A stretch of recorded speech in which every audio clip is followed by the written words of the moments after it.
In this first module of the subject approaches and methods of teaching English. First, in my point of view, an approach is something like a plan and how to carry it out to achieve that some objective comes to fruition to have a good result. The method is an organized and systematic way of being able to achieve a certain objective. They are a series of steps that must be followed to fulfill an objective. Teaching techniques are plain action in order to achieve learning objectives. In class, we saw the method is the way or the process to get a goal. Techniques is how you make something or activities. Approaches is the point of view or perspective of a situation. Some methods in the language teaching are suggestopedia, the silent way, total physical response, community language learning, communicative language teaching, task-based learning, and lexical approach. Some approaches are grammar translation, direct method, audiolingual method, situational language learning. And in the history of languages, methods, techniques, grammar translation method is in July 3rd in 1840.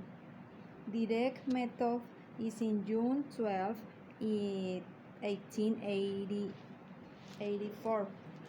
Oral or situation methods in November 22nd, 1930. Audiolingual method in June 12 in 1942. Learning method December 27, 1961. Total physical response method in July 13, 1965. Silent method in December 1st in 1972.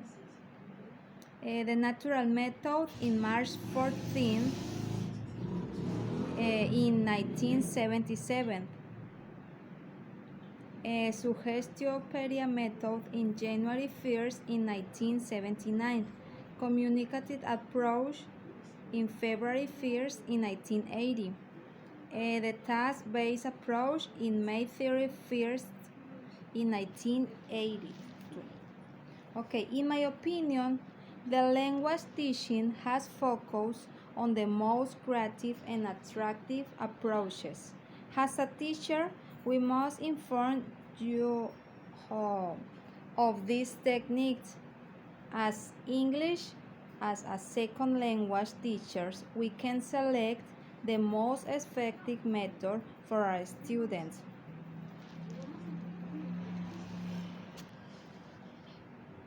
As an English teacher, I use of the mentioned method. For example, the TPR method, the communicative language teaching, task-ask learning, approaches like grammar translation, and audiolingual method. Different methods or techniques is always used for each group because all groups are different. They learn differently. As a teacher, we must adapt and be creative in our classes.